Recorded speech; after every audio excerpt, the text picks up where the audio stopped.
Ladies and gentlemen, we have a new Age of Mythology Retold patch that just got released, and yeah, there's a lot to talk about here. It's absolutely huge. There's gameplay, UI, stability, and all sorts of stuff in there. Also, I'm, by the way, almost ready, just mentally speaking, to do a full review of the game. I think I've spent enough time on it. This is not the video for that, but I think I'm gonna do it very, very soon. I think the time has come. But let's talk about this patch today. And I'll also be talking actually about stuff that's not in the list. So whenever I'm done with a civilization, I will go back a step and start complaining about the stuff that's not there. Because this time around, this is basically an adjustment patch to what was on the Red Bull Vololo tournament, right? So that one was like a patch in progress after the previous one came out. So the tournament ran on a work in progress patch, and this is the full version of that released to everybody. Now they are fixing a ton of stability stuff, as I said, out of syncs galore. So all these scenarios of undermine or stuns or whatever, wall placement, they used to just get you out of the multiplayer games with an out of sync. And there's a huge issue actually that with an out of sync, you might be losing your points in ranked, which is absolutely horrible. I had a 50+ win streak in deathmatch and this broke it for me. Now, I ended up losing some games after anyway, but you know, that's besides the point. Hopefully this will also fix replays. So I really want to try that out, guys. Please send me some replays. I have my Discord link in the description section, so please join there. And within my Discord, I have a channel specifically for community replays. So yeah, please send me those, your matches on the new update, and I'll be trying to cast them now that hopefully they're functional with all these fixes. Because previously, that was not really an option. The replays themselves would go out of sync. It was horrible. So now, I don't need to be there live every time, which is great, because I'm busy. And I'm particularly appreciating the Windows 11 fix, because I happen to be on Windows 11. So, not having out of syncs because of my chosen operating system is great as well. It talks about performance problems with loading a saved scenario. I think that's specifically for scenarios and doesn't have to do with saved games getting reloaded. There are many big performance issues in the game, and I'm not entirely satisfied with this. There should be much more performance fixing going on in the future. So the fact that it's missing, as well as from the graphics section, just tells me that there's not gonna be anything else. Yeah, it's its own category, right? So that's that. One of the biggest performance issues happens when you either turn a lot of units into heroes as Atlantean, or you're like in late game, have a ton of buildings, and then you start printing units. So those kind of things really bottleneck the game down to like low FPS numbers. I don't know, 30, 20 is something I've actually experienced during those cases. And yeah, you know, with my playstyle, I actually get to a lot of late games, so very problematic for me, not to mention when I actually play deathmatch and the game is literally about spamming units. So seeing some fixes to that sort of stuff, I think, would be very important. Now, they're fixing some achievements as well when you're offline, which is great, and a bunch of small fixes to ray tracing, but not performance fixes, which is once again problematic. During the late game, it's not even just about when you're printing units and you have the global queue up, but also just in general late game with ray tracing enabled is just I have a 4080 and it's not running so hot, so don't know, they need to optimize something there. Something's not right. Please look at it. Then there's a bunch of audio fixes as well. Some situations were too loud. Well, that's not very detailed. We don't know. It's fine. I'll move on to the next thing. UI, Spider Layer and Loki's Spy Eye no longer appear on the active God Power list for non-allied players. That's great, because these appearing spider layer is a trap. You don't want to know when that's being put down, so hiding that completely and just springing the trap randomly is how this should work. You should kind of suspect that, oh, you know, they went Leto, they're gonna be spider layering up the choke points where they want to lead me into it. If they're running from a fight they shouldn't be running from, oh, it's probably spider layer, maybe I shouldn't engage. I'll just build up to the later stages and be happy with that. With Loki's spy, it's like they find one of my scouts and they cast it and I see it, I might actually consider deleting my scout. Probably not the smartest idea, but if I'm Greek, I can just make a Pegasus, it's fine. UI polish to fix minor layout and text clipping issues. Yep. Game. Wait, what is this? Icons now show next to players in multiplayer lobbies to show the input mode they are using. That's important. So now you will know whether you're playing against a controller player or not, or a keyboard and mouse player. That's important because it used to show you a platform, so Steam or Xbox. Xbox can mean PC with the Xbox app. So it's what you actually care about is what are they controlling their game with. And actually, recently there has been a change where they allowed the cross-platform system to be deactivated by players. Now that's not cool. And I complained last time already, it's still not cool. What should be done is having crossplay toggles for keyboard and mouse versus controller. Not platform. The platform stuff, we need every single soul we can get, right? But what we can't have is for players not to be able to play each other. We also can't have the unfairness of people plugging keyboard and mouse into an Xbox console and then fighting Xbox players with a controller while they're on their keyboard and mouse. That's not fair. So that should be restricted, not the overall presence of playing together. Yeah, keyboard and mouse player on Xbox should be able to play against a PC player on keyboard and mouse, basically. Alright. Resource storage is now properly refreshed when changing unit selection in all cases. That's good. Fix low download speeds when downloading large save files. I experienced this, especially during the desync I mentioned before. Basically, when you desync, a save game gets created and you can finish your match. It's great. I love that so much. But the trouble is that it transfers very slowly and you might still be losing the points even if you win, which is absolutely crazy. So please fix that, devs. Ranked and quick match choices now persist from the last time you queued. That's very important for me as I play deathmatch. If I forget to change the mode to deathmatch, I will queue up into standard. I play a lot of standard, but when I want to queue deathmatch, I don't want to forget it between games. So this is a huge boon for me and I'm very happy. Thank you. A new visible option has been added to map visibility. What does that mean? What does it do? We'll find out. I'm assuming it's the same as explored, where in the spectator mode, basically it shows you the terrain, but it doesn't show you what's there. So you don't see the resources until you explore, but you see the layout of the map.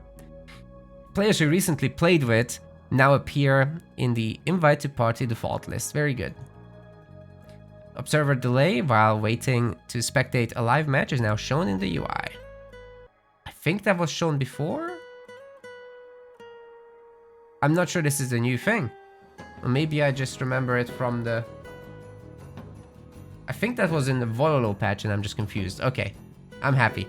Faster updates in the lobby browser. Yes, every time. Needs more, needs more. Because I want to get to a state with this game where we no longer have to have a separate build for a tournament to function, right? If the lobby browser doesn't update fast enough, we will actually miss games. So, yeah. More of that, please. More of that. No amount of updates there is enough. Added the window notification and sound to alert players when a game is found and the window is not active or minimized. Is that enough? The game should pop up as well. Like, when I play StarCraft and I find a match while I'm tabbed out, the game will actually pop up in my face to make sure that I know. So having a sound in the background... Do the sounds even play when you're tabbed out? They don't play, do they? So did they fix that as well? Wait, go back to the audio section. No. So how is that gonna work? If my window is minimized, and the sounds don't play, then how can the sound play? What is going on here?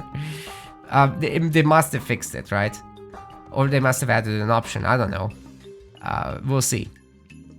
Multiplayer server regions are now consistently named and sorted. Good.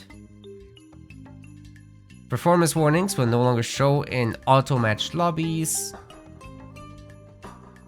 Notifications for failing to garrison units are no longer displayed for all players. Yeah, you used to see when the other guy was trying to garrison. Steam users trying to use the new game ID URLs may need to verify the game integrity of the files via Steam to allow the URLs to work from outside the game. Huh. Yeah, you can basically link your friends to a lobby, so that's another way of communicating for people to join. Fix the bug that caused cancel technologies to inflate post-game economy resources. Oh, you couldn't trust the post-game resources. That's a problem. Okay, that's very important to fix stuff like that. I also noticed actually that in the post-game, it would report the wrong number of your favorite units that you made. Like if you spam a lot of myth units, it would just report the incorrect number. So I really hope that the post-game values, just generally speaking, get an overlook to fix all the things. Many things are broken with it, for sure. Fix the bug causing partial name searches to not work. Yes. Yes, that was a huge issue. I also think the partial searches don't work for lobby names. But the lobby now features sortable headers too, which is great. Spectators are now shown as a new sortable column in the browse game lobby. What does that mean? Is it about whether you can spectate or can you actually see who is spectating? That's strange. It must be spectatable games. Quick match and ranked matches will now show with player names in the match title in the browse games lobby. That's good because you will no longer have to click them. Yes, very good. Fixed a bug. You would have to click them because that's how you would find out who's playing. But now if it just shows the names, that's even better. How would it do that when it's a 2v2 though? Because that's a long title. Fix the bug causing some player reporting options to show an error when submitting a report. Add a new filter for browse games to hide show full games. That's great. But one thing that they're not doing still is a rating filter. So if I want to watch the ranked games and I want to see the good players, I want to be able to filter for the good players only. Let's say I only want to watch games that are 1400 ELO or above. I can't do that, so that would be very important. But these other tools that they've added are already a big help. It's just that would be the next step in my view. Then hotkeys have been added for Prequeue, so you can prequeue technologies by right-clicking them, but also with Alt, QWER, whatever your hotkey is for the technology. A Prequeue is a little bit something I'm not comfortable with, actually.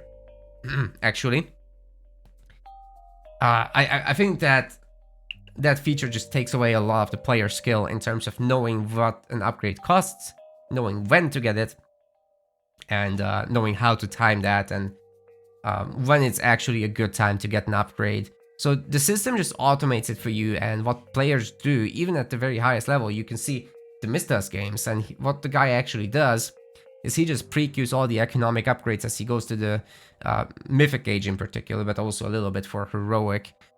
But especially Mythic, when he has a bigger economy, he can just afford those techs as he reaches the age, and then he just gets the economic and the unit line upgrade ones, which are absolutely key to get, to be fair. But you know, timing those manually, I think, is just a very important skill, and the fact that Prequeue just takes that out and automates the process for you, I don't know.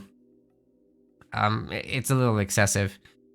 Then again, I'm also the kind of person that doesn't enjoy that the game has auto queue, although I've made my peace with the villagers getting the auto queue, or the economic units rather. I've made my peace with that, but the other stuff, I don't know. You should make the decision about the timing as well, not just the purchase. Okay. Finally select Myth unit hotkey entries added. That's great. Because that used to be a thing for all the other unit types, so why not Myth units? Very good. Kataskopos and Rock are no longer selected with the select all military hotkey. Interesting. I would probably want an option for that, but not a bad idea. It does make the game simpler to play when you use select all military, which I actually recommend you to not use. Unbind it. It's a crutch. So if you're serious about your improvement, use control groups for your units. And don't rely on crutches like that, although if you set up some hard to reach hotkey that you use in emergencies, then be my guest, you know. Fix the bug causing hotkeys assigned to the mouse wheel not to work. Okay, I don't think I actually use the mouse wheel for anything, so that's fine. Yeah, I actually don't, so all good with this. Added a hotkey to select a hero and cycle between heroes without snapping the camera. That's nice. I might probably consider this, but I do like the one that snaps to them because I oftentimes actually want to see what they're doing. I might consider this for my own usage, but for now, I don't think I will. Added alternate hotkeys for some economic buildings to allow all cultures to have the same set of hotkeys for drop sites. Now, that's very important actually. Actually, the Atlantean one requires that, because if you don't have that, then your shared hotkey with the other factions will trigger your Atlantean building as well. And there's a problem with with the shared hotkeys actually overlapping with the Sky Passage. So jumping to Sky Passage now will be freed up with this. So this is actually a huge deal for Oranos players. Rejoice. Added the hotkey to show the tech tree. Okay, I will unbind that. There's a UI button. We have time. If we have time to watch the tech tree, we have time to actually click that. We need the hotkey real estate. The access debugger dialogue, I don't really care. I don't make maps anymore, so controller and Xbox. I'm not gonna be covering this, but hopefully you can do fishing ship garrisoning soon. It doesn't look like it's possible still with this list, but I'm not gonna be talking about this. That's the most critical thing for Xbox controllers, that you can garrison fishing ships into a dock. That's crazy that you can't. All right, let's talk about gameplay fixes. Researching secrets of the Titans before or after building a wonder no longer results in different cost or cooldown values. Okay, that's pretty important. Whenever you get it, the wonder should have the same results. Wonder Rage no longer causes Asgardian Bastion to become free if Ring of has been researched. That's okay. Norse players going wonder, that's gonna be a thing one day, maybe.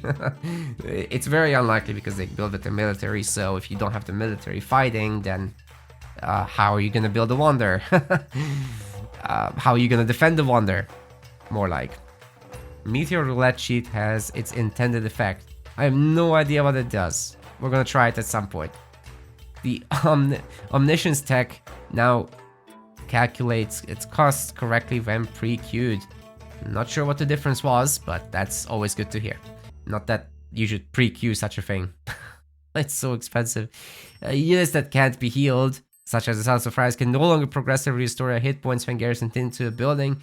Now that was an exploit that I didn't talk about much in the past, but I'm super glad it's gone. Because, yeah, Sons of Osiris, you're chilling in the Migdol stronghold, you can't take down the stronghold, and then he just comes back at high health. What is this? I'm not even sure why the game has to have this mechanic of garrisoning units and then them getting progressively healed. It's so strange.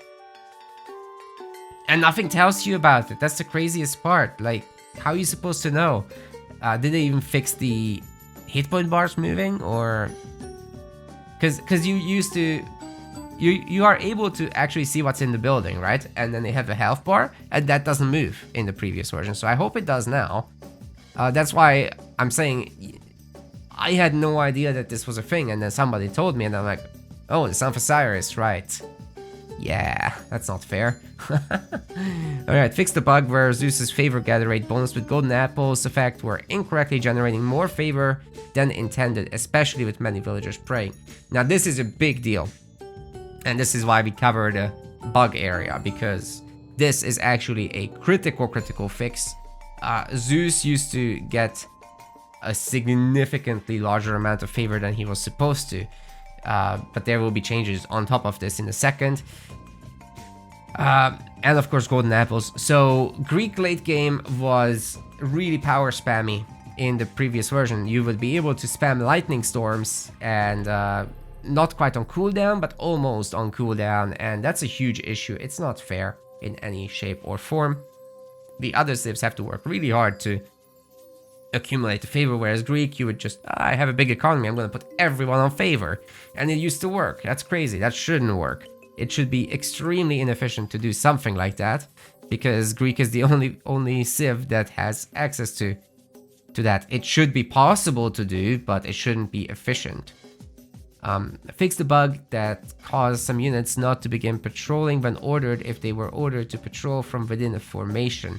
Now, I've seen this a lot, and it has been a problem, but I also don't patrol big armies a lot, so it hasn't been a huge issue for me, but still glad it's fixed. Fix the bug causing enabling disabling units through triggers not to persist when loaded from save games. Yeah, that's great for scenario creators and modders. Land enable units can now be selected in the same group. Okay, that's a pretty big deal. I wonder how you do that. Does it just always work? Is there a setting? I'm assuming it just always works. They completely separated that in the past, but now that you have the... Well, you always had it in Retold, right? But now you have this terrain type where ships and land units can go both. And in those cases, you want to be able to select them together. It's totally valid, I think, especially on a map like Kurlaugar, which is now part of the Red Bull Vololo tournaments. So I wonder if that will actually make it in the ranked pool at some point. Fix the bug allowing many colossus to overlap when using the heal ability. Okay, that's funny. Yeah, there's a bunch of issues where units kind of clump up a little bit too much, so hopefully they can track them all down over time. Caravans will now recalculate their carried resources when tasked to perform trading on another town center. Huh? Does that mean if you send them to a new place, they will have a different capacity? Or rather, carried amount of resources? That would be sick if it updated.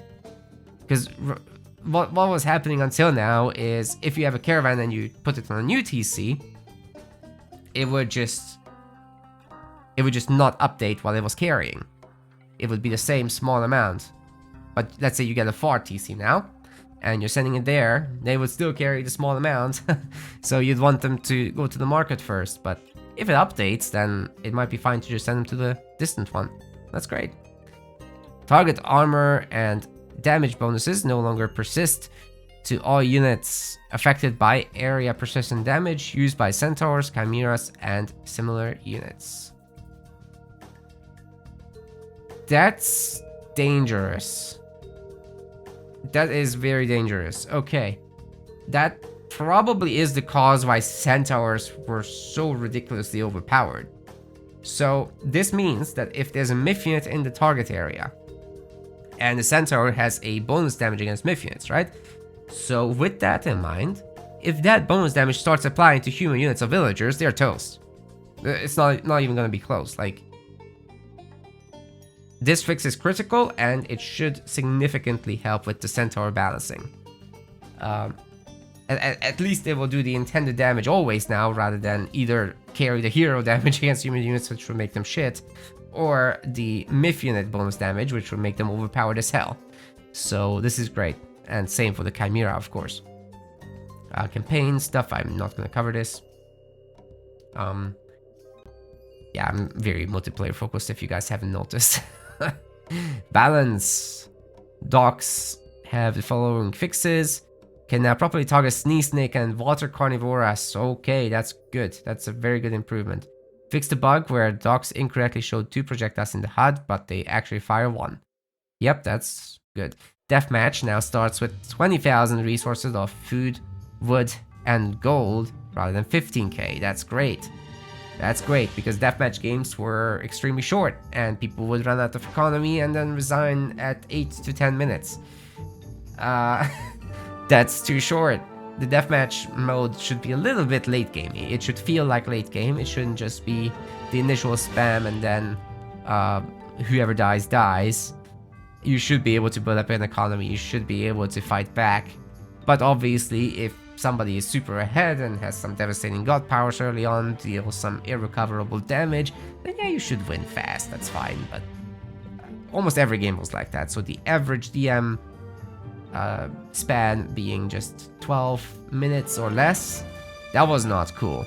I'm really hopeful for this. It's also important because the population count is so large now, so you can't just have the old starting economy when your army can be basically twice the size. So very hard to keep up, even with the addition of village centers, which were able to pump you some extra villagers out, and then you would be able to use your extra food as well on caravans. But yeah, that wasn't enough. 20k might be too much though. So maybe there should be like 18k or something. We'll see. Heroic fleet cost reduced from 200 to 150. Even the favor cost is dropped from 15 to 10. So that's great, but I don't think it performs well. So heroic fleet is the upgrade in the docks that makes your ships better against Myth units in the sea.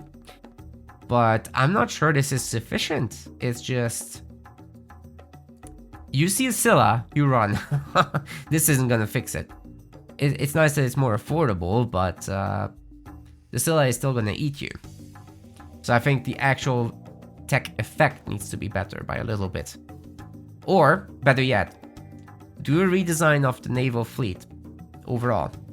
Include hero ships. It shouldn't just be the Argo being the special boy that you get from Aphrodite. Everybody should have some hero ship options so that you can counter Myth units. If not, then the triangle, the counter system doesn't exist, right? The tech isn't the solution. It makes your ships a soft counter. You need a hard counter, as the ships are hard countering each other already.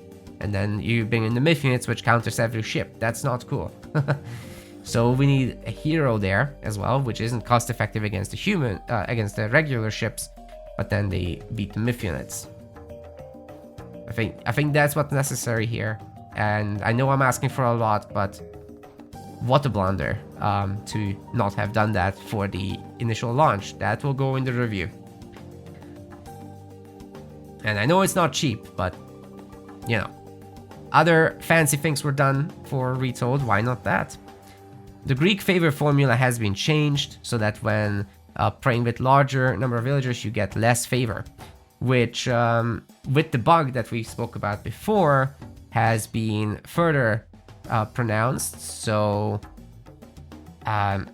you know, this was already here, but they're further boosting the decreasing efficiency of large villager groups. So when you have 5 villagers, you get -4% total favor income compared to before. And with 25 villagers, it's actually 17% less. Then that's from just the formula, not accounting for the fact that the bug was fixed where the bonuses would not be added into the formula.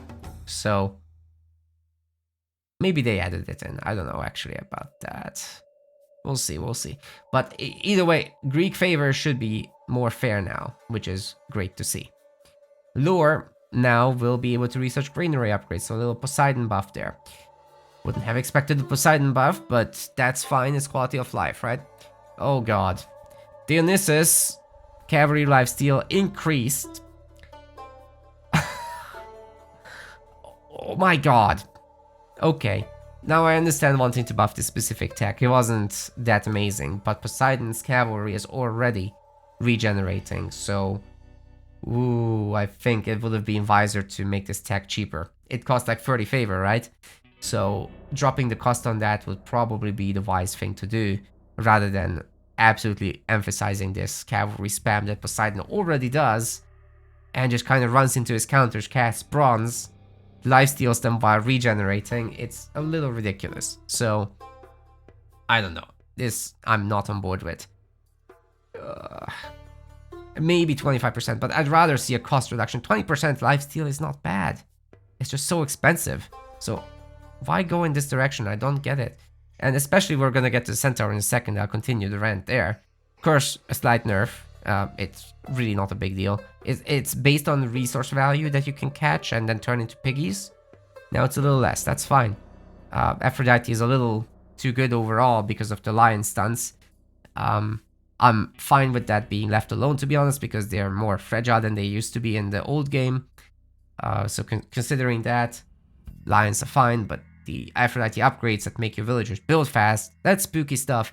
They also get more efficient because they carry more resources before they have to drop off, and they move faster. So those villagers are Giga Chads and Giga Trixies for sure. But Centaurs, oh boy. Well, there was the bug fix that I mentioned, but I also expected a big cost increase. The special damage against heroes has been reduced, so that's obviously good. That's a very welcome change, but the cost change? What is this, 2 favor more? That's it? And then you buff cavalry. Dude, Poseidon's not gonna give a damn about this nerf. This is not a nerf. Poseidon's gonna be better than before. you can just... You don't even need to build a granary anymore, because you're just gonna go from hunting to herdables, and then you get your, oh my god, you get your tech from the lore for that, and you still have the cheap centaurs. And sure, villager prayers are a little worse, but the fixes don't really affect Poseidon too much anyway, so it's absolutely minuscule. That 2 extra favor, you can afford that. I would have expected at least a 20 wood increase on the centaurs themselves, and a reduction to the Poseidon, what's it called, the speed boost. I would have expected a reduction to that. It's 0.4 extra speed on Cav as well as centaurs. Well, Myth units, actually. All Myth units. So it actually makes like lions fast, it makes hydras reasonably fast, and all that. Chimera. It's a pretty big deal for Colossus, to be honest, too. So every Myth unit is pretty speedy with Poseidon. That's a nice bonus, but for centaurs, it's kind of borked. So I would have liked to see that reduced as well to like 0.3 or something. And perhaps a small tweak to the regeneration so that that's slower. I don't know, Poseidon is just extremely spooky, and it's a very brain-dead strategy where you just make centaurs and cavalry, which regenerates. They're super fast. If you Zeus and try to match it, you die because their option is worse, except for the one case where you successfully pressure with your heroes and centaurs and bolt. Right, you can win that initial fight and maybe snowball, but if that's defended, if there's some good walling early on, if there's a good ceasefire, then what do you do? Because this is just better on the Poseidon side of things. So yeah, very spooky indeed. I'm very unhappy to see this, especially after we've seen Centaur abuse for a month now. It was super dominant in Red Bull Wololo, and the fact that this is all that the devs have to offer on that front is just, I don't know, it almost seems like they enjoy it. Oh, no offense, but holy shit. Okay, Archaic Age heroes have gotten a decreased train time, so they're very fast to build now, which is nice because you can go out and grab a relic real quick. They also have better bonus against Myth units.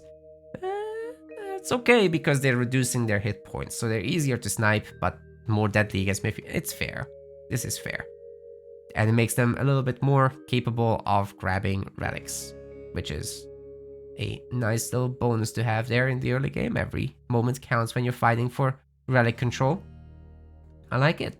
And for rebuilding as well, because there's a lot of Myth unit abuse these days going on in pretty much all games, so being able to remake the basic hero fast is good. Okay, Ra has some much needed buffs. I had a mini rant during a cast already, which I just posted on the same day as this video, actually. But yeah, Ra, what the hell have the devs done? Okay, let's get into that after we read the Egyptian patch notes, okay? Berry bushes are now gathered 25% faster for Ra, which makes it just as fast as huntable animals. Okay, that's a very good buff. There, I can get behind this for sure. This is actually sick. It makes 2 town center play a little bit more viable because sometimes you just secure some berries, and now that will be equally good as securing hunt. And actually it's better than hunt because 1, you don't have to kill stuff, so there's no shooting time. The walking time is actually very neat with berries because you just put a granary in the middle, you empower that thing, and your vills very neatly fit around to the berry bushes. So you don't have to worry about luring and all that micro and attention and all that. Berries typically are also placed quite defensively, so will suit Ra's playstyle very nicely, and you can, with this, delay your farming transition and potentially pump out some more food-based units. Ra could use this to also get a 2.5 TC boom going with the village center, and you know, use that further in the home base to gather berries from. This is pretty good stuff. I like it, but I don't think it's gonna be enough unless there's some good stuff following. Flood of the Nile for Isis cost has been increased a little bit to from 5 favor to 8 favor, basically. It's a really good technology. I mean, 1 food per second for the rest of the game. People just get this as they go age 2, so it's basically the entire game. And if your average game is 15 minutes, then, well, that's a lot of food, right?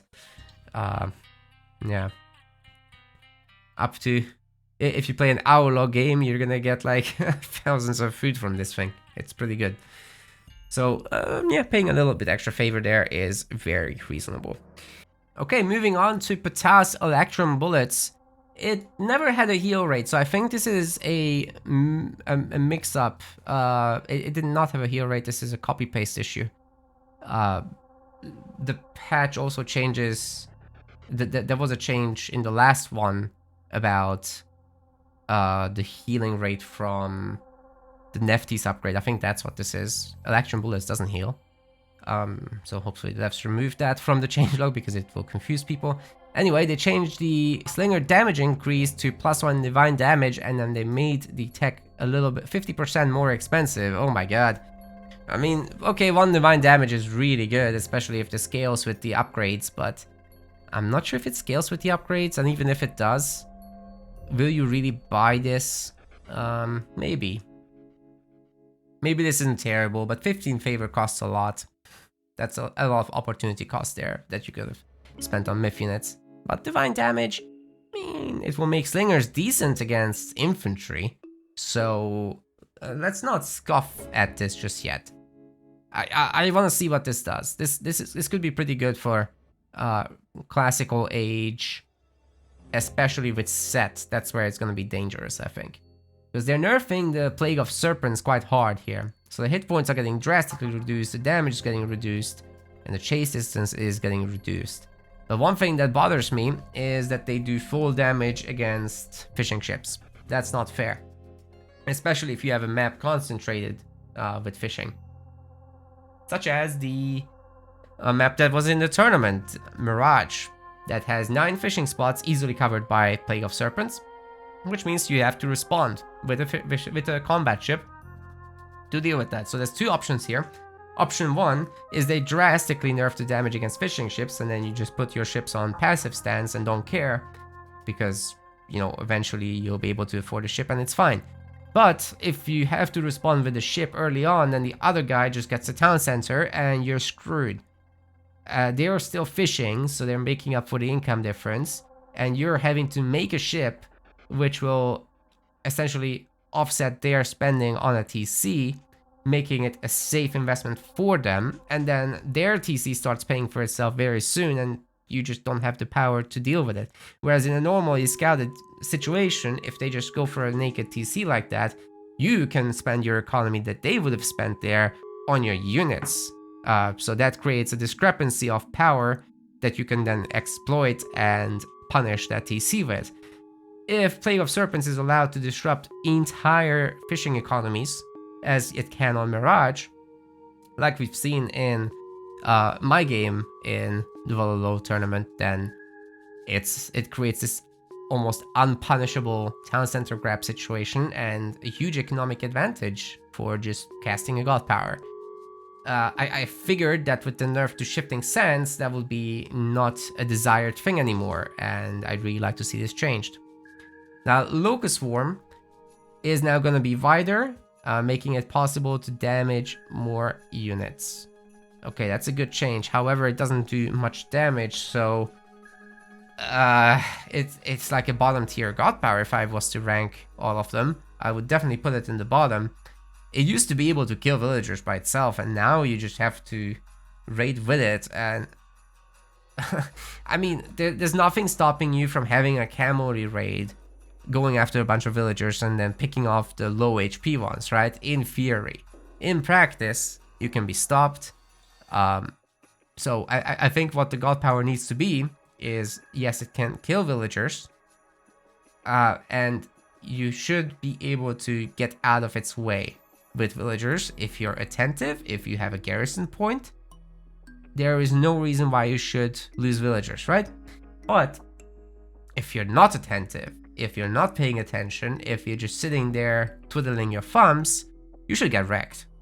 And I don't know why this kind of power is taken away from Ra.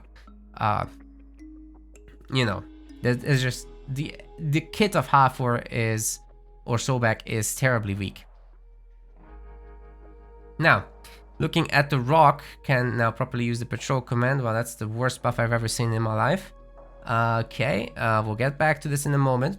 Patsukas, bonus damage against Myth units increased 1 to 2x. That's good. I've casted the game Magic against Vortex. He had like 4 or 5 Patsukas, and he couldn't kill freaking centaurs with them because they dealt no damage, and centaurs dealt back good damage, and then the heroes came around. So Patsukas are an immobile, expensive unit compared to a centaur. Still are, even after the centaur nerfs. So they should absolutely annihilate centaurs, and doubling the damage is a good start. So let's see if they need further changes or not, but being an immobile unit, this is just a must, right? So I highly approve of this, and now they maybe aren't that bad of an idea to make.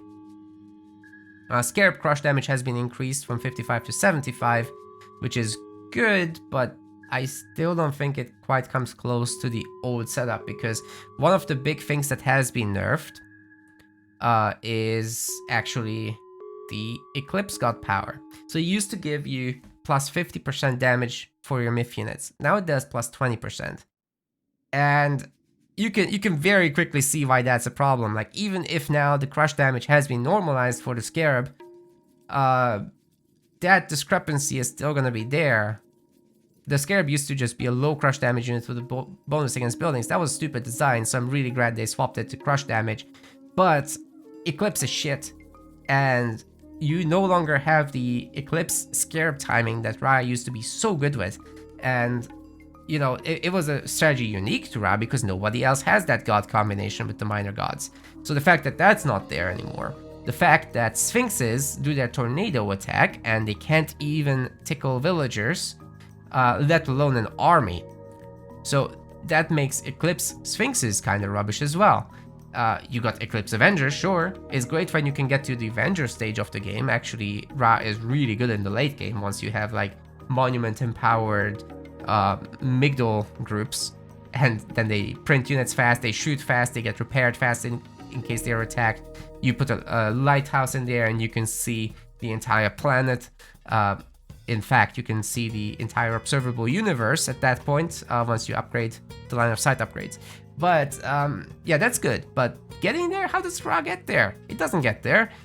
They nerfed the hell out of the rock, right? Which is also a huge problem, by the way, in the late game. Like, Ra just completely relies on the single front pushing, and the rock is, in the best case, it's a delivery vehicle for villagers when they're safe, when they're not under attack and chased, right? Because this thing has to land. Then the villagers pop in, then you take off and slowly leave. If heroes are chasing you and bonking your your rock while it's doing all that, it's probably not gonna get out. I think that's awful. I think there's a lot of design space and fun in a flying transport unit, and it needs to be able to do hot pickups. The fact that they took that out, it makes it impossible to do hot pickup micro in the middle of the battle. It makes it impossible to do interesting things like catapult transported rock drops, right? Where you would just take a catapult, pop it in and out of it, and shoot stuff while trying to avoid the ground army. So I think the devs are honestly biased about the old Ra. I think they're working off of emotion here rather than facts. So yes, the old Ra was a little bit overpowered. I'm glad to see some of the aspects of that nerfed, but if we list everything, they've nerfed 2 town center play, right? By just the nature of having a lot of excess food, which also nerfs Ra's Rain God Power by nature, because you used to have to go to farms eventually. And now you can just kind of chill and not do that for a super long time, so the value of Rain is actually reduced by this.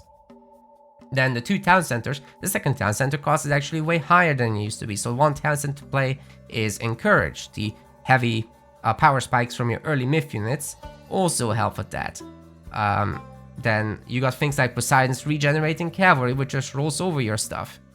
You can't do a 2 town center strat against stuff like that, especially when it's more expensive. The TC itself is weaker, so like, yeah, you can maybe get the village center, sure, that's great, but okay, let's talk about more stuff. Ptah used to have a shifting sands that you could use in a very aggressive way, stealing units and then boxing them into a wall, right? You would pre-make the box of walls and pop the enemy units in there. It wasn't many units, it was enough to build up an advantage over time. Then you used to be able to steal villagers. That was probably overpowered. I'm glad that's gone. But now you only have the aspect of sending your own units through shifting sands. And by the way, it has this build-up animation that delays that. It's fine. It gives the opponent an opportunity to react, but it's so much weaker than it used to be because of this. And there's the aspect of you moving the units and then accidentally dragging them out of the area that is affected by the shifting sand. So now they're not getting transported. What the hell? It's too easy to do that. Like, it really needs to lock in the units that you want to do it with. I think it should be a hard commitment. If you've selected units to go with shifting sands, they should go. You shouldn't be able to cancel. I think that's really stupid that you can cancel. So maybe there should be some way to do it, but I don't know. Like, if there's enough time to actually move them out of the zone, then great, but it just feels like you move them and they're immediately not able to teleport anymore. So I think that's a huge issue. Okay, Eclipse is nerfed, like I mentioned, so it takes out the strategy of Sphinx raids, because the Sphinxes themselves are nerfed, so that's kind of sucky. And you can't hold with Sphinxes, even though they're quite cheap, and you can actually afford your favor-wise all that now that you can empower the monuments and actually not hurt yourself in the process. They actually help your economy a lot now, so that's great. That's a great aspect of the new Ra, don't get me wrong. But if your actual unit performance is shit, then what are you gonna do? Yeah, that's pretty much it for the classical age, but then the heroic age comes around and you can no longer pick up your Petsobek or Petsukos. I think they call it Petsuko still, yes they do. Petsobek is the upgraded one, that's right. Yeah, so you need to be able to take your Croc, your Pistachio in the together and go raid, right? But to do that, your rock has to land, you put in your Pistachio, then you lift off, then you go, then once you find something cool that you want to attack, then you have to land again to pop the thing out. Like, that's it gives so much opportunity to escape, like any noob can do it. No offense to beginner players, but holy shit, we don't need this much handholding in Age of Mythology. It's a very action-packed game, there's a lot of very intense mechanics. Why is this one getting singled out? Like, I'm really laser focused on this now with Ra, because the god is absolutely performing abysmally, and something needs to be done about this. Like, this is just not fair. The rock, it shouldn't be so tanky, it shouldn't be so mobile, right? Like, the fact that it has 5 speed is kind of bullshit, because I think in the late game it will be problematic still. You will be able to send in your villagers and wall off a trade route with the rock. So that's tough, because the heroes can't catch something that's 5 speed. You would have to have a Terma hero, and not everybody has access to a Terma hero, let me tell you. So rather than that, having a slow rock that can be caught by units, by heroes that aren't a Terma hero, even a priest maybe not a priest, but you know, priests have a lot of range. The Egyptians can build a lot, so it's very difficult for the rock to actually get in there. Anyways, making it so that it's slow, vulnerable, but dangerous. That's, I think, the right design space for flying transports, and there are plenty of tools in Age of Mythology to deal with it. You get enough vision, you pre-position units to try and snipe, you put a handful of units on patrol if you must, but you know, actively react, send it ahead where the rock is going to go once you spot the rock, and you should have a great old time. This landing mechanic is, it doesn't work well, it needs to go. And then we have to talk about citadels, which are not on the list once again. Citadels cost 150 favor to recast for a 10 population gain and a little bit of stats for your TC. I'm not gonna do that. Like, I might do it in deathmatch if I'm feeling far ahead, or in super late game when I'm playing standard, but I'm gonna get myth units instead. I'm gonna get upgrades instead. I'm not gonna do that. You know, there's just an order of operations here. Population is valuable, but not to the point of 150 favor early on. So I recommend that the second cast gets real cheap, and then the escalation beyond that gets real expensive. So let's say if you had 25 favor for the second cast of Citadel, then you would actually put it on that second TC, and this would actually buff the 2 TC play of Ra and make it viable. So I really want to see something on that front, something to bring back an aspect of old Ra at least, with that, and then making the Eclipse a little better, making the Sphinxes a little better, you know, pulling many of the little levers that are possible with Ra, but not trying to do too many synergetics buffs that are gonna be multiplicative to each other. So gotta be really careful with that. You don't want to buff Eclipse and buff something that's already good like an Avenger at the same time. That would be dangerous. But buff Eclipse and weaken the Avenger a little bit maybe, then we're probably talking. And I'm specifically thinking cooldown time, because Avengers just constantly spin during during Eclipse, so gotta be careful with that, to be fair. But yeah, instead looking at these weak strategies and making sure that they're viable, now that's where the sauce is at, I think. Have I covered everything for Ra? I think that's a really good start. Osiris is decent, Camelry are decent, but I do miss the fact that Ra used to have the fast chariots and camels. I think that was a really cool bonus and gave him a lot of character. It used to make it possible for him to go out there and do some raiding, do some active play, rather than just cuddling the second Migdol that you make under the gold mine, or well, some people make 2, right? That's kind of necessary with the slower train speeds, but guarding that is of critical nature to Ra. You will be attacked at your second gold mine, and you have very few tools to deal with it. I think that's gonna be covering it for me in terms of Ra ideas. This was my rant. Anyway, moving on. Monument soldiers cost increased a little bit. That's the second monument. That's a Ra nerf. No, not just a Ra nerf. That's gonna affect all of Egypt, but painful for Ra to have another nerf in that important early period. Yeah, I don't know, dude. I'd rather look at the powerful aspects of the other gods as well. So you got Ancestors Eclipse for Isis, which is just a driving force, and you never go Sobek with Isis. That's the crazy part. You never go for it. And why would you? You have Ancestors Eclipse. It's a free value button. So why would you do that? And you got like, you know, wood is pretty fast to gather. It's pretty safe to gather. So having access to a wood unit like the Scorpion Man, that is actually good against human units, and you get real value out of it during Eclipse. You can go raiding. It can really damage the villagers. You send a pair out, and villagers are going to be gone if they're not immediately reacting. So compare that with Rock and Pitsukos raiding, and you can see why I'm crying, I think.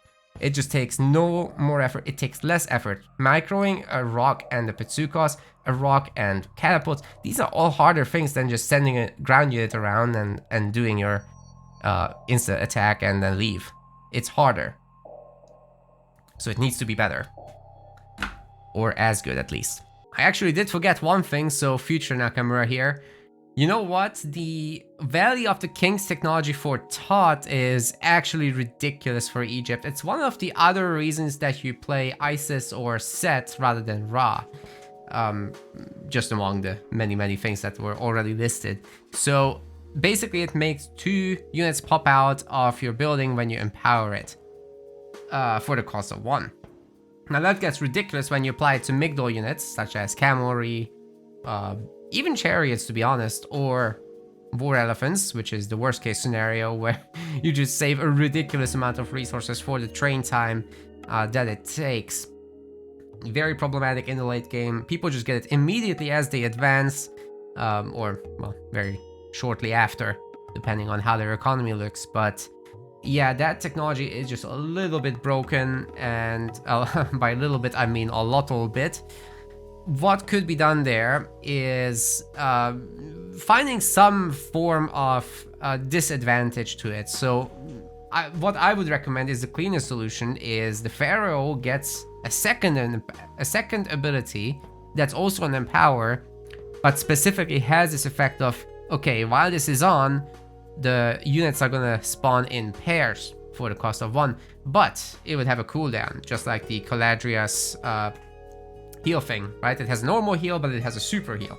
Now the Pharaoh could do this as well, have an empower and the super empower. The super empower gets a cooldown, the regular empower can be always on. So you would still be able to keep your Pharaoh on that Migdol, empower it, get your elephants out faster, but you would pay full price most of the time. And maybe half the time, when this ability kicks in, you would get a burst of unit printing, essentially. This is what I'd like to see there. Alright, we've got the Norse Pantheon. Converting villagers to Berserk cost has been increased from 30 gold to 20 food and 30 gold, so it's like a half cost of the actual unit almost. And for dwarves, from 20 food to 30 food and 10 gold. So less gold for the dwarves, obviously, but still a compound cost there. So that's pretty important, especially for Loki. The others, you wouldn't really do this very often. Like it has to be kind of an emergency to convert your gatherers and dwarves into berserks, but it's a useful tool if you're attacked when you have enough economy, that is. Great Hunt has been reduced in food creation in the Archaic Age from 800 to 600, but if you're okay, so that just means that you have to save it up and Odin has to leave the base to continue hunting. Unfortunately, Odin benefits super strongly from his other food bonus that hasn't been touched. Once again, it's crazy. So Odin's other food bonus is that you get food from natural resources faster. That means you can go and eat your chickens, eat your herdables. Chickens first, because they don't fatten, right? But the other stuff fattens, so you want them to fatten. So chickens first, then herdables. And then you get the herdable upgrade as well, to make them do so faster and make you gather faster from them. In the end, Odin on herdables is better than other people hunting, and you're in the safety of your base. That's insane. That shouldn't be a thing. I think Odin should be hunt themed. Encourage the hunting with a bonus to gather rates. like the old game and Great Hunt together, and the recastable Great Hunt. That should be Odin's design in my view. And the fact that the devs are not doing it despite his high performance metrics throughout all of the tournaments and the mini show matches and ranked in general, I don't know. He also has his 2 Ravens, which are super cool, but they have been nerfed. So there is that. Their line of sight has been reduced by half, but they will gain 4 for every age up. So in your Archaic Age scouting pattern, you're gonna have to move them around a lot, probably zigzag a bit. That's actually a really good change. That's a very powerful bonus. But you can't. You have to take that very seriously. Those Ravens just chilling outside the gold mines and patrolling between them and keeping an eye on everything. Information is power, ladies and gentlemen. Information is power. Who scrolled that? I didn't do that. Damn. Okay, Loki. Converting villager dwarf to berserk is no longer free. Instead, the cost is reduced by 50%. Well, if you look at these numbers, you reduce 20 to 10, 30 to 15. It's really cheap. That is really cheap. But it's not free, which is a good thing. Loki's all-ins are a little nuts, so you have the cases very often enough with standard play that you would just win with flaming weapons, right? You just can't stop the tide. And Loki spawns a lot of myth units during that because you do a lot of damage, you gather a lot of favor, right? Well, if you add your entire villager group to that, you pull the boys and girls, turn them into berserks, and you get your giga flaming weapons. Also, those flaming weapon berserks will be spawning myth units for you. So it's a little nuts. I'm glad this is nerfed. This is very important to have nerfed. And for Vidar, the new minor god for Freyr in Mythic, Fury of the Fallen, which makes the the berserks better. I still mess up the names. It makes them better when the nearby ones are dying. So that's now indicated with the VFX. I mean, you can't really... Okay, I don't actually like this technology in its nature because you can't really control what is going on with deaths. And it's kind of one of those techs that just happens on the side. And it's like, oh, nice, a bonus. But do you really want to be losing berserks? No, so you're not going to intentionally get these buffs. You could delete them, but it's not really worth it. It's a technology that I don't like the design of, honestly. And there's a bunch of these around in the game where it's like, oh, if your units are low HP, they start dealing more damage. Well, that's a value addition, but you might as well just buff their damage. Because I can't control their health. I don't want them on low health in general. It is a performance improvement while they fight, yes, but I don't have agency. Atlantean Pantheon. Starting wood. Oh! I need to talk to you guys about one critical thing for Loki. He has a plus 25% build speed bonus, and it's not very impactful in standard mode. It breaks deathmatch. The guy fills up the map in 3 minutes. You get town centers with like 5 units, and it's just so fast you can't really stop things from happening. And especially with the change that Norse builders no longer get distracted when attacked, and forces which used to force them to fight back, you don't have that anymore. But then Loki builds 25% faster. I feel like the change particularly targets deathmatch, and it's not a huge factor in standard. So I kind of wish that that bonus was specific to Herseer, and instead something else was buffed about Loki, like the bonus damage against units is a really good stuff already. So I'm not quite sure what else would be buffed, or if it's even necessary to buff anything else. Maybe the recast. Okay, you know what? The recast on Spy is actually super expensive. I think it's like, was it 60 favor or something stupid like that? Maybe I'm completely off with that, but it's expensive. Let me just quickly load up and see. Okay, so the recast is 60 favor. Are you kidding me? That and Bold is probably a little bit too expensive among the the Archaic Age recasts. That's a really good candidate for a buff, I think. Like Spy down to, I don't know, 10 favor. something like that, and then add 10 every cast. Make it cheap. Like, that could be a really cool Loki bonus instead, and you would feel quite sneaky and smart, like Loki-like, right? Rather than, oh, I'm gonna play deathmatch, pick Loki, and just have a diarrhea on the map with my buildings. It's could we not? I don't know. It barely impacts standard mode. You're gonna build with one Berserk and your Hersier for the most part. So let's focus the change, I think, on that, on the Hersier. Now, moving on to the Atlanteans, they have gotten a starting wood increase, extra 50 wood. Now, that's going to make it easier to pump villagers. This is going to make water much better for Atlanteans. This is going to make it easier to get your temple up as well.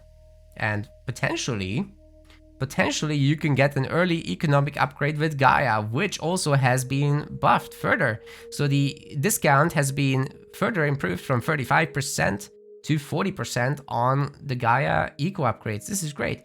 And the eco guilds themselves will have that 40% cost reduction as well, which is great.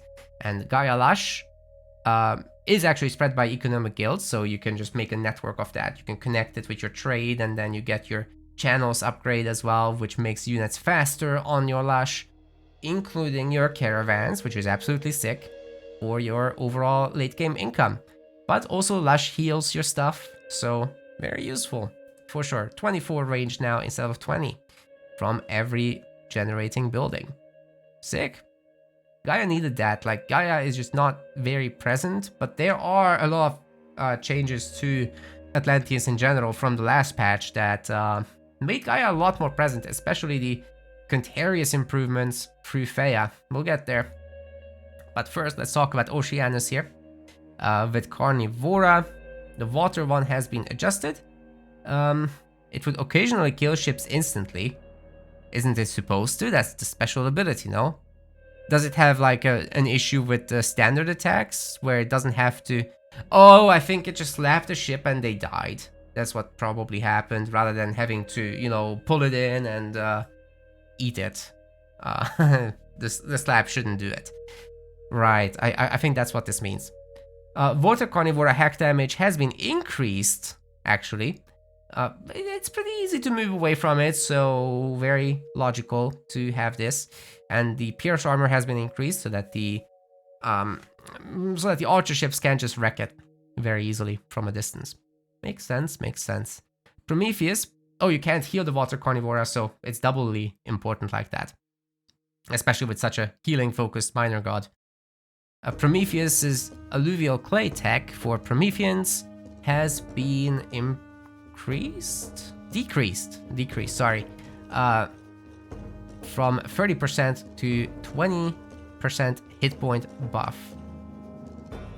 Yeah, I mean, honestly, I haven't seen that many Promethean spam games, but it must have been a thing in the last few days or something. I just haven't seen this, I'll be honest. What I see is Oranos and Kronos players going for a faster heroic timing, just harassing a little bit early on, and then going Hyperion. That's what I see. And then they spend their favor on Chaos and Satyr. That's what I see. So this is a strange thing to me that they would fixate on Prometheus and alluvial clay in particular. Maybe I'm missing a point. Maybe I've not seen the games in question that triggered this. Okay, moving on to Theia's Poseidon secret tech. Also reduces the cost of heroizing cavalry units. Oh wow. Okay, so let's talk about Contarius for a moment. They have essentially stats of the Hippeus. They are faster, but they are a little weaker in combat. But they're cheaper. And Poseidon's secret makes them even cheaper on top of that. So that's a highly valuable technology. If you can get a strong Atlantean army going with those guys, and you know they have their medium line upgrade already done by default as you advance to the heroic age, that's when they unlock. And then they get the medium for free, and the heavy tech is cheaper for them because Atlanteans only have one cavalry unit, the Contarius. So all those factors combined make it a really strong unit, an absolute powerhouse to be honest, for raiding in particular, because it's very hard to catch them, especially with your infantry. So the fact that this continues is going to make Freya a real pick very seriously. Gaia might be a big deal. So first off, you're gonna get your Oceanus stuff going, right? Not because of this patch, but because it was already good. You would get your Caladria out, which have this burst healing ability that would heal your birds. The birds that can only be shot by range units, right?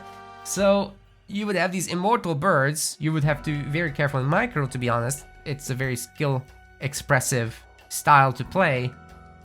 So the fact that it's strong is fair in my opinion, but this is a little scary with the Contarius' strength and low cost, and especially with the hero on top of that. So if you have some mobile unit that tries to harass you, a myth unit, then the Contarius hero that's cheap now will just shut it down super hard, especially traveling on Lush, which makes it fast.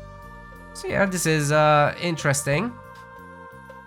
Freya is something to look out for. Hesperides Tree, which by the way in Retold heals myth units, will now auto spawn 2 Dryads every time it's cast.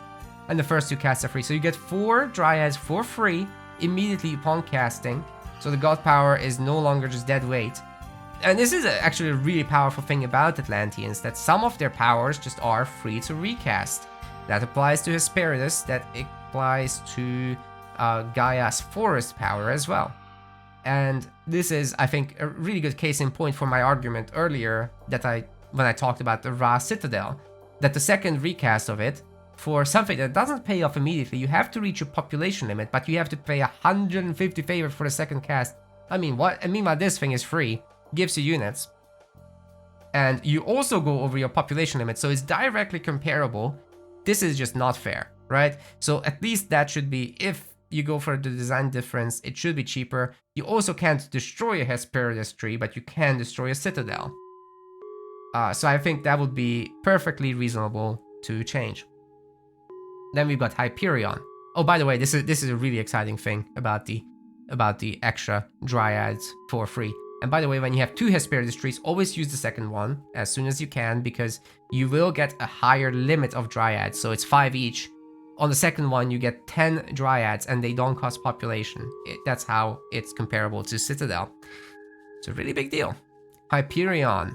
Heroic Renewal now also gives 10% hit points to heroes. Oh, why are you buffing Hyperion? Oh my good lord. The satyrs are already crazy, and they're getting a further buff. Like, come on, dude. Are we not playing the same video game? Hyperion is the broken thing about Atlanteans. Next to, well, Contarius aren't broken, they're just really good, but Hyperion is genuinely broken. You got Chaos, which used to have a cost of 50 favor for the recast. Now it's gonna be 60 with a longer cooldown, but 60 and 50, I mean, the longer cooldown will pay for the higher cost, so you wouldn't be using it on cooldown anyhow because of the expense, but the effect, my goodness, the effect of this thing. If you cast Chaos on counter units, they will be murdering each other as they're next to each other, right? That's the whole thing of Chaos, that it turns the army against itself. The entire army. It used to just get rid of 4 units, well now it can delete an army, especially if in the meantime you take your 5 satyrs that you made, which are very easy to spam, they're really cheap, and then you upgrade them. They have these piercing javelins that goes through enemy armies, so they weaken each other. They have counter units that can almost kill each other entirely, and then you finish them off with your volley of satyrs just blasting. This is not fair, and it's not counterable directly either. On the fly, you can't react to it. You can react to it in advance, in the sense that, oh, it's Oranos, it's Kronos, I know that they are potentially going to go heroic soon. I will use spread formation now because I don't want to get my entire army chaosed. I want to manually split, I want to multitask and raid in multiple spots to, make my addressable army with chaos smaller. You can do those kind of passive plays that are just passively countering it, but there's no warning whatsoever that chaos is about to happen. You can't get out of it. And that's a problem with many other god powers, like, I don't know, Curse. That's a problem. You can't escape it in any form whatsoever. So I would actually like to talk about active god power avoidance in the future, especially when I do my review video. This is a very, very stupid power in my opinion, and it's way too cheap, and to buff Hyperion further is very dangerous. And there's more Atlantean buffs coming, so prepare yourselves for Atty season. I think it's legitly gonna happen now. Funnily, they're not addressing the one common thing about Atty, which is that citizens are a little chunky. No offense to chunky people, but it makes them easy to surround. you get a lot of cavalry units around the citizens, and well, it can be infantry as well, right? They just become really easy to surround, so you can't run away from a big raid. That's the weakness of Atlantean, but now they're getting offset by this insanely powerful army. I don't know, dude. I don't know. I think the problem lies with the economy, not the army. That's just my take on things. There is some army stuff that is problematic though, like the Terma being just really weak. But that was buffed as well, so they're fast now at least. I wish they were just a little bit more usable against units, but now they're just really fast, so they can kite you forever. Can't really catch them, especially the hero ones. Alright, talking about Leto now, the Spider Layer God power cooldown has been reduced. I think the fact that it only spawns 3 spiders is not great about it. It could be like 4 or 5, then we'd be talking.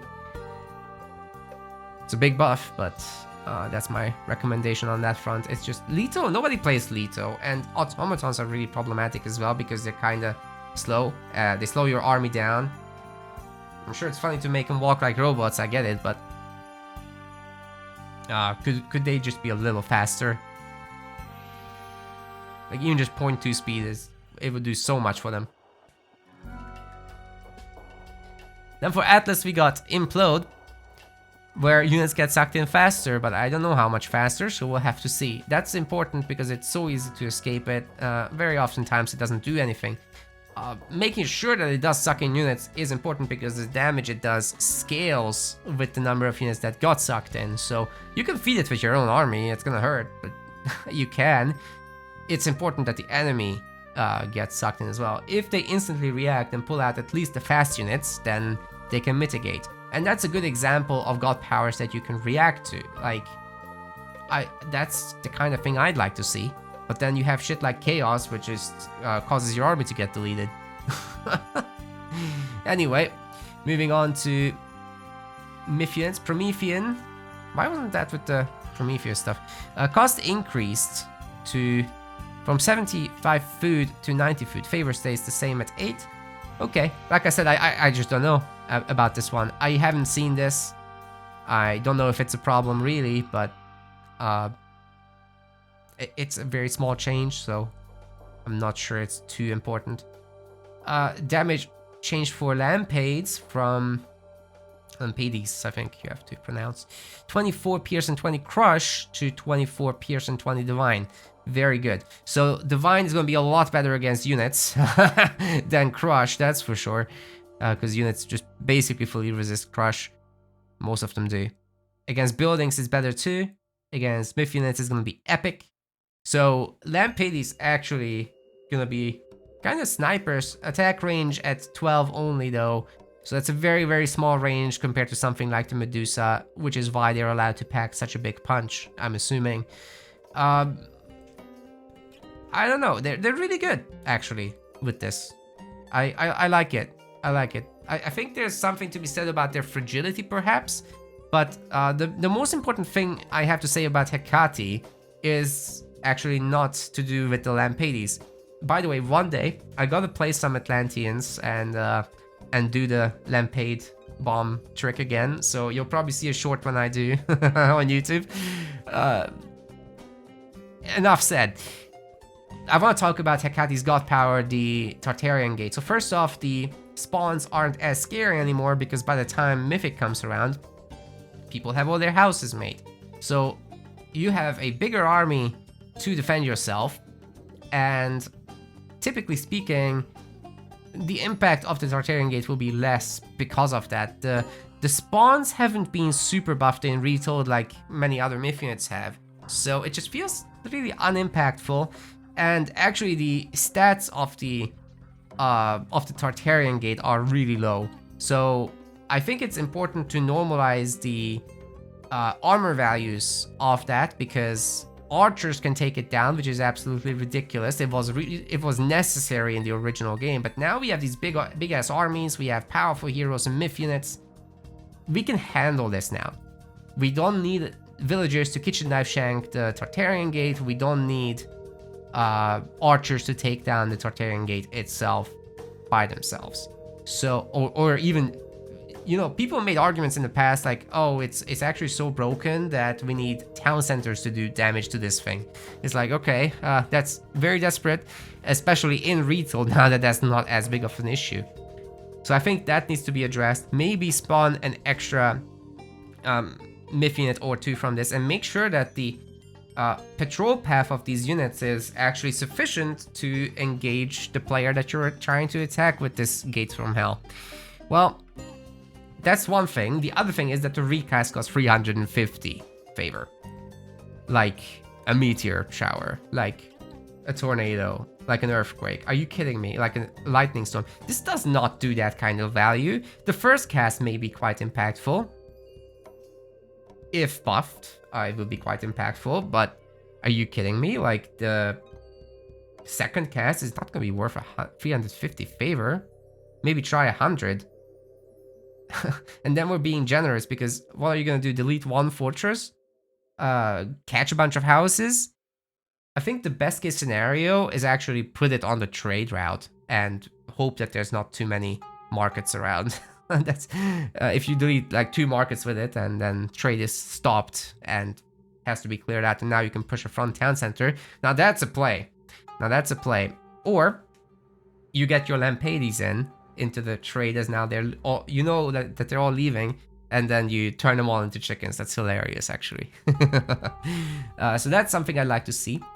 On the other hand, it's not the only mythic Atlantean power with problems. So Implode, I'm not sure is worth 350 either. And Atlantean favor generation in the late game, generally problematic too. I'd like to see Vortex not being dirt cheap. So the first 3 casts are free, which is essentially craziness. They should have some kind of small cost to it.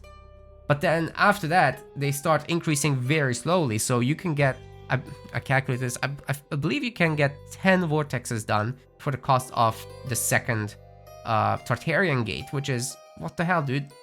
Sentimanus is so good, Vortex is so good, Fire Siphons are so good. Why? I like that Atlantean has a good late game because of that, but it's just not balanced between the 2 choices, so... that needs to be a little bit normalized, and maybe Implode can come down a bit, but now that we have a better Implode, I'm at least willing to take a look. I'm still calling bullshit on the Vortex though, versus the Tartarian Gate, that's for sure. Oh, and speaking of Atlas and Implode, I wanna raise the point that the Argus unit is kind of rubbish as well. So it's a good ball of stats, right? But it's really slow, it's got a huge model size, so it's very difficult to maneuver it around. It gets hit by absolutely anything. Very easy to surround it as well. But yeah, what it doesn't do well on top of that is its special ability. So it spits a bit of acid on the ground, right? That should be damaging. It's nowhere near what a Chimera can do, and this unit is super slow. It used to have an instant kill. Why not make this the only unit in the game that can actually instant kill whatever? Like another myth unit or something like that, because I just don't think this unit can do anything meaningful with its extra slow speed and a tiny acid spit that's... I don't know, it's a tiny puddle, and you just step back with your archers and it's problem solved. I think it needs to be a little bit more epic, that one. either get an instant kill or at least tie the units down, or I don't know, root them in place, whatever, and then have the acid do the damage over time, providing you with some opportunity of healing if you have access to that, or whatever. Maybe it could channel it so that the acid spit just keeps continuing. It's a huge blob of acid, right? Like, it should be able to keep pumping that acid, I feel. So maybe if it was like that and it channeled the ability and it just turned into a massive acid vomit. I'm kind of having fun with this now, but yeah, you got the picture. So if that was channeled and you would be able to stop it by killing the unit or just actually running away, now that would be something. That would be cool. But in its current form, I just step out of the tiny little puddle it makes and type 11 in the chat. It's pathetic. Moving on to human units, which are not heroes. That's in the wrong section. Either way, the Oracle hero, the Calipathes hero, the Terma hero, the Murmillo hero, the Quintarius hero, the Destroyer hero, the Fanatic hero, all got damage buffs against Myth units, so all the heroes are better. That's dangerous, especially considering that all the units have been made better, and the Arcus has gotten a speed adjustment as well, so Arcus heroes in particular should be quite scary. I'm glad they didn't buff their bonus damage in particular, but the others, well, this is gonna be some pretty strong stuff after all the other buffs that Atlantean has gotten, so watch out for them for sure. Oracle heroes are no longer found selected with the find select hero hotkeys. That's important. It needs to also not happen to the citizen heroes. I hope that doesn't happen anymore. I'm not sure if it happens, actually. Economic guild cost decreased in general for everybody, and then Gaia gets the discount on top, so that would make it really cheap. Lush go burr, as they say. 30 wood and 9 gold for Gaia, wow. And 50 wood and 15 gold for everyone else. That's really cheap, especially if you add up that to the fact that you get 50 more wood at the beginning of the game, as all Atlanteans. That's a big deal. Hit points for the manors have been increased from 500 to 800. Yeah, that's important. I spoke about the raidability of Atlanteans, and manors are one of their escape mechanisms. Now, if the manors could host more than 2 slots, that would be great as well. I think they deserve 3 or 4. Maybe even the old 5 from the original game, because let's be honest, the villager numbers have increased by 50%, so maybe just keeping the old 5 slots is actually not that terrible of an idea. They also build faster, so you'll be better mannered. UI mods are now treated as safe on multiplayer, including ranked and quick play. Yes. It means resources in the bottom left. You know, I kind of got used to resources near the minimap now, but sometimes I still look in the bottom left because I played so much of the original game. And if you're an AoE 4 player, then you're gonna appreciate a mod like that as well, for sure. So I think the time has come. We can finally use that. And you guys know I used to distribute like a casting tool for commentators. That was like a scoreboard, and now that needs to be updated for Retold. And now that UI mods are possible, perhaps we will polish the looks of the spectator mode in general as a mod with the team. So yeah, let me get back to you about that. Let's see what we can do there.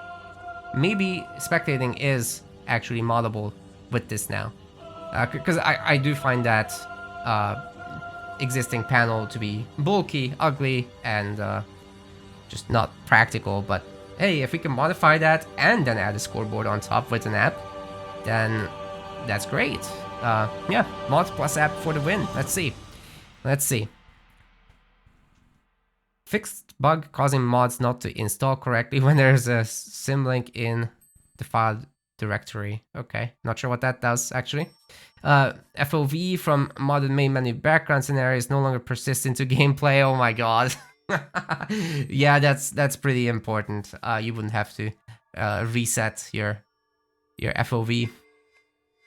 fixed an issue when unsubscribing from a mod was impossible in the original publisher.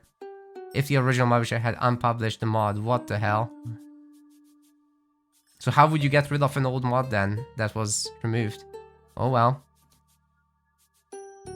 And then there is a page for showing what else is getting done. Oh my god, my eyes. This is the known bugs page. I will link this in the description section. I think the video has gone long enough. I've ranted about literally everything. I actually think there's nothing I haven't touched. Maybe the Nidhogg. I haven't complained about the Nidhogg. There's a lot of stuff here. It's a huge page. So yeah, I think I've done everything. So with that, I will bid you farewell. If you enjoyed this, then leave a like and subscribe, and make sure to comment and rip apart my opinions if you didn't like them. Like, you're still helping me. Engagement is engagement, even the negative one. We can disagree and discuss it. We're a civilized society, right? So I will see you guys soon. Bye-bye.